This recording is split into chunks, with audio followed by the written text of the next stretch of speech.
नमस्कार विद्यार्थी मित्रांनो, ॲज सपोर्टर चॅनलमध्ये तुमचे अगदी मनापासून स्वागत आहे।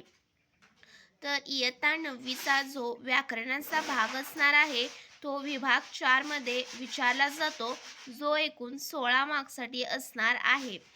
जर तुम्हाला 9वी मध्ये व्याकरणाचा भाग सोपा गेला तर पुढील वर्षात म्हणजेच 10वीच्या वर्षात देखील तुम्हाला व्याकरणाचा भाग नक्कीच सोपा जाणार आहे। त्यामुळे जर तुम्ही हा व्हिडिओ व्यवस्थित अगदी समजून घेतला व्याकरणाचा, तर तुम्हाला नक्कीच यामध्ये व्याकरणविषयी 16 पैकी 16 व्याकरणात असणारे 16 पैकी 16 मार्क्स तर मिळतीलच, त्याचबरोबर तुमचा सराव देखील होणार आहे। तर चला तर पाहूयात कशा प्रकारचे प्रश्न विचारले जातात प्रश्नपत्रिकेमध्ये आणि त्याचं उत्तर कसं लिहायचं आहे। तर बघा, एकूण 16 मार्क्सचा हा विभाग 4 भाषा अभ्यासाचा असणार आहे। त्यामध्ये प्रश्न क्रमांक 4 अ असणार आहे, तो एकूण 8 मार्क्ससाठी असणार आहे आणि प्रश्न क्रमांक 4 आ असणार आहे, तो 8 मार्क्ससाठी असणार आहे। तर 16 मार्क्सचं अशा प्रकारे डिव्हिजन केलेला आहे। तर सर्वप्रथम असणार आहे तो वाक्य रचना किंवा वाक्याचे प्रकार, यावरती पहिला जो असणार आहे तो 4 मार्क्सचा एकूण तुमचा प्रश्न असणार आहे। पहा, तर पहिला जो असणार आहे त्यामध्ये तुम्हाला कोणती 2 वाक्य देतील, ते विधानार्थी वाक्य आहे का, उद्गारार्थी वाक्य आहे का, का प्रश्नार्थक वाक्य आहे का, आज्ञार्थी वाक्य आहे, हे ओळखून तुम्हाला लिहायचं आहे आणि ते एकूण तुम्हाला 2 मार्क्ससाठी असणार आहे। पाहू शकता, पहिला जो असणार आहे तो नियमित अभ्यास करा। तर यामध्ये आज्ञा दिलेली आहे, म्हणजेच हे आज्ञार्थी वाक्य असणार आहे।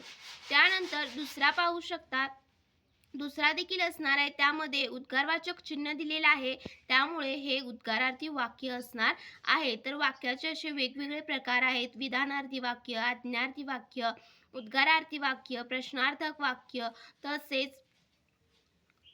तसेच इथे तुम्हाला काय दिलेलं आहे, तर तुम्हाला दिलेले वाक्य फक्त कोणत्या वाक्य प्रकाराचे आहे ते फक्त शोधून लिहायचं आहे आणि 2 मार्क्स तुम्हाला घेऊन जायचे। फक्त तुम्ही प्रश्नपत्रिकेमध्ये जरी असा प्रश्न क्रमांक लिहून आज्ञार्थी वाक्य लिहिलं, प्रश्न नाही लिहिला तरी चालेल, परंतु तुम्हाला इथे समजण्यासाठी मी हे काय केलेलं आहे, तर वाक्य परत लिहिलेलं आहे। त्यानंतर दुसरा असणार आहे, तो देखील 2 मार्क्ससाठी असणार आहे। पहा, तर हा प्रश्न थोडासा वेगळा असणार आहे।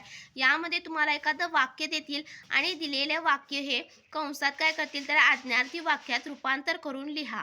तर इथं विधानार्थी वाक्य दिले होतं आणि त्याचं तुम्हाला आज्ञार्थी वाक्यात रूपांतर करून लिहायचं आहे। तर हा देखील 2 मार्क्सचा प्रश्न असणार आहे आणि यामध्ये तुम्हाला 2 प्रश्न हे सोडवायचे आहेत। तर आज्ञार्थी वाक्य कसं केलेलं आहे पहा, प्रवासात भरभरून बोला। तर अशा प्रकारे तुम्हाला इथे 1 मार्क्स मिळणार आहे आणि दिलेले वाक्य विधानार्थी वाक्यात करा, तर त्यामध्ये तुम्हाला फक्त विधानार्थी वाक्यात सरळ वाक्य असतं, त्यामुळे तुम्हाला तिथे कोठेही प्रश्नचिन्ह, उद्गारवाचक चिन्ह देण्याची आवश्यकता नाही। तर विधानार्थी वाक्य पाहू शकता, खूप सुंदर आहे तो देखावा। तर तिथं दिलं होतं की उद्गारार्थी वाक्य दिलं होतं आणि त्याचं विधानार्थी वाक्यात रूपांतर करून लिहिलेलं आहे। तर एकूण असा 4 मार्क्सचा वाक्य प्रकार ओळखा आणि वाक्याचं रूपांतर करा हा प्रश्न असणार आहे तुमचा भाषा अभ्यासमध्ये। त्यानंतर जो दुसरा असणार आहे तो पहा, 4 मार्क्ससाठी शब्द संपत्तीवरती असणार आहे। म्हणजेच यामध्ये पहिला जो असणार आहे 1 मार्क्ससाठी समानार्थी शब्द लिहा। तर 2 शब्द देणार आहेत आणि त्या शब्दाचे तुम्हाला काय करायचं आहे, समानार्थी शब्द लिहायचा आहे। प्रत्येक शब्दाला अर्धा मार्क असणार आहे। पहा विद्यार्थी मित्रांनो, शाळा या शब्दाला समानार्थी शब्द असणार आहे विद्यालय आणि पुस्तक याला समानार्थी शब्द काय असणार आहे, तर ग्रंथ असणार आहे।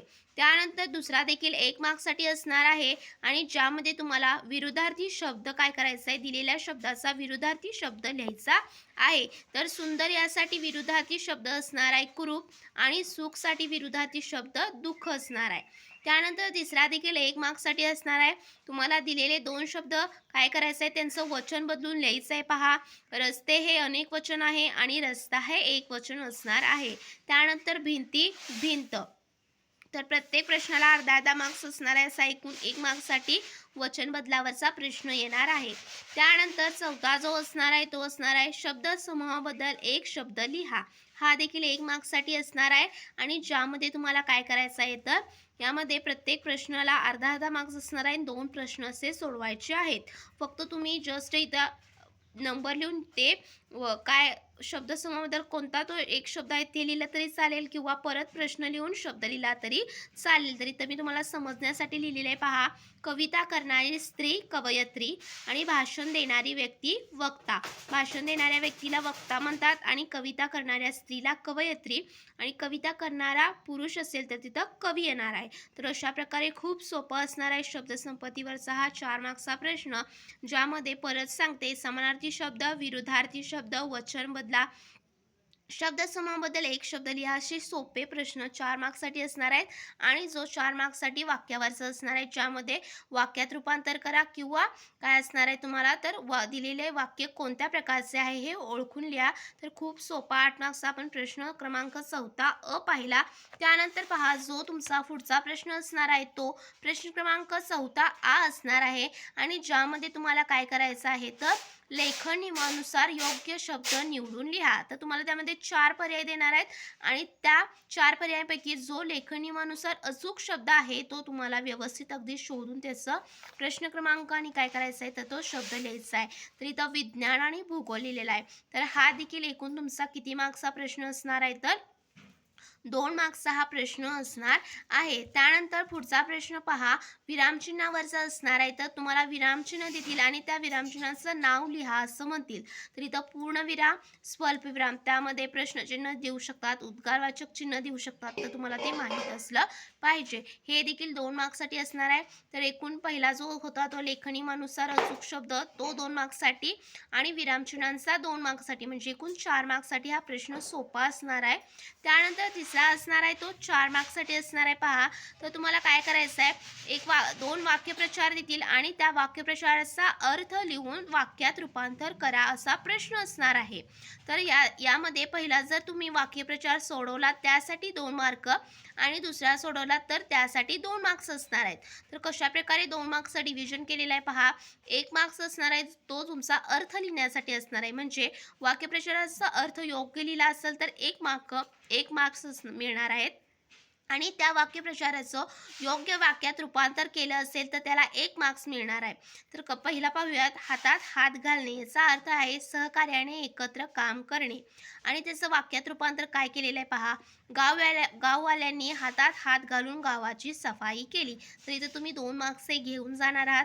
त्यानंतर दुसरा पहा वाक्यप्रचार काय आहे तर रममाण होणे याचा अर्थ असणार आहे मग्न होणे आणि वाक्यात रूपांतर केलेलं आहे पहा. चित्रकार चित्र काढण्यात रममाण झाले. तर यासाठी 1 मार्क्स, म्हणजे एकूण 2 मार्क्ससाठी असा वाक्यप्रचारावरचा तुम्हाला एकूण 4 मार्क्ससाठी प्रश्न असणार आहे. खूप सोपा असणार आहे हा प्रश्न.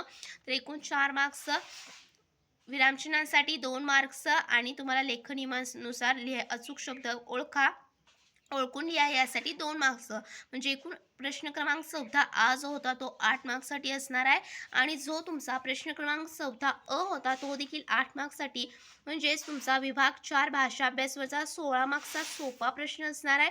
परत सांगते, वाक्याचा प्रकार ओळखून लिहा, वाक्याचं रूपांतर करून लिहा, त्यानंतर शब्दसंपत्तीवरती, त्यानंतर लेखनानुसार अचूक शब्द ओळखा, त्यानंतर विरामचिन्हावरचा आणि वाक्यप्रचारावरचा, असं तुम्हाला विभाग 4 भाषा अभ्यासमध्ये इयत्ता 9वीच्या मराठीच्या विभाग 4 भाषा अभ्यासमध्ये 16 मार्क्ससाठी यावरचे प्रश्न असणार आहेत आणि तुम्ही ते नक्कीच 9वीच्या फायनल पेपरमध्ये मराठीमध्ये नक्कीच 16 पैकी 16 मार्क्स हा व्हिडिओ बघून नक्कीच घ्याल अशी मी आशा करते. जर तुम्हाला हा व्हिडिओ आवडला असाल तर नक्कीच लाईक करा. पुन्हा भेटूया अशाच नवीन व्हिडिओसोबत. तोपर्यंत धन्यवाद.